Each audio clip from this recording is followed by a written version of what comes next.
Adolo awa mukuwaonawa ali ndi lifestyle yawo yomwe itakuyimitseni mutu wanuwo mukayimva. Mzibambo uyuyu ali ndi zikhulupiriro zake zomwe ati sameta ndevu zake, komanso wakhala asakusamba kwa zaka zokwana 51 ndipo amatuluka fungo loopsa kuposa la chinthu chokufa. Siwamisala ali ndi banja komanso ana. Osati tukusamba kwinako komwe mukuganizako ayi. Amuna afe zimenezo sizimatikhuza, koma ndikunena kusamba kwenikweni kwa madziku.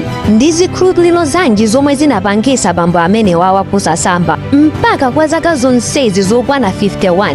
Mzibambo amene yuyu ndi ndani pilizi? Anthu kwawopo amati chani za zimene zizi? Nanga moyo wake wa tsiku ndi tsiku umamuyendera bwanji? Ndine Dini Studios, khalani pompo pomwe nkhani ikupitilira. Mbali inayi anthu omwe munali musanadziwe za mabuka investment, awawa ndi akatakwe omwe amapanga supply katundu osiyanasiyana monga groceries, katundu wa stationaries zokudya monga nyemba, nteza, chimanga, mpunga ndi zina. Awawa amapanga supply zokumwa zosiyanasiyana m'maloji, kuboma, m'makampani, m'masukulu ndi malo ena ambiri pa mitengo yoziziliratu. Awa amabuka investment akupezekera ku Lilongwe, koma amapanga supply pena paliponse m'Malawi muno. Imbani 082445167 kapena 092364870 kuti mumve zambiri. Ali ndi zaka 79 ndipo ndi ochokera ku India. Dzina lawo ndi Mr. Kailash. Kailash sikuti anangobadwa nkuyamba kusasamba chonjayi. Iwowa poyambapo anabadwa zabwinobwino monga muja momwe mwana aliyense abadwira nkumakula. Ndipo mu chaka cha 1974 bambo Kailash ndipo mwe anapanga chiganizo chosiya kusambachi. Pa nthawi nkuti asanakwatire koma unganunkhe bwanji amapezeka benzako oyanjana naye magazi, poti dziko ndilotakasuka ili. Kailash anazipezera nthiti yawo nkumasungana. Chomwe bambowa ankafuna pa nthawiyo ndi kukhala ndi mwana wa mamuna. Choncho amapita kumapemphero komwe apristi anamuuza bamboyo kuti adzakhale ndi mwana wa mamuna akuyenera kutsata malangizo omwe anapatsidwa kumenekoko: osazayelekeza kusamba, osamwa mowa, osameta ndevu ndi tsitsi lina lililonse pathupi pake kuphatikizapo la malo obisika ndi kunkhwapa ndi zina.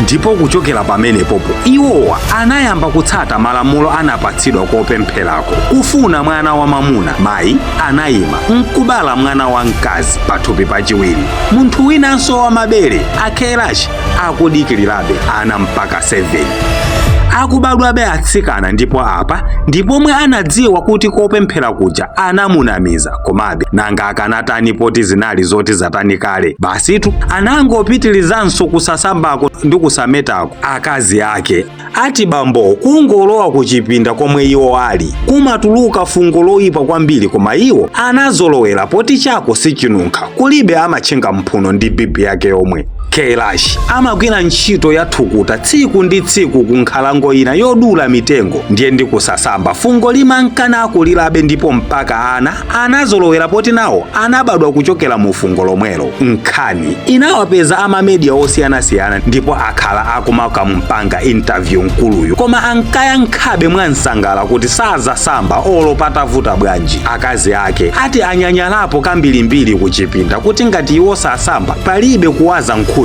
koma Kailash ananenesa kuti asankhe pakati pa kuwaza nkhuni ndi kusasambako. Akhoza kusankha kusasambako. Nthawi ina mayiwo ati anapemphako divorce, komabe poganizira ana omwe ali nawo anasintha maganizo nkukhalabe mbanja nkumapitilira. Achibale amupangirapo zofuna kumusambisa iye asakufuna, koma mmene amaopsezeramo okha osayelekeza nsokutero moyo nkumapitilira ukakhala moyo wake wa tsiku ndi tsiku. Iye ati siokondwa kamba kuti moyo wake ukupita kumalecheleche, koma maloto okhala ndi mnyamatawo asanakwaniritse. What a big loss. Osayiwala kupanga like, comment and share Kailash.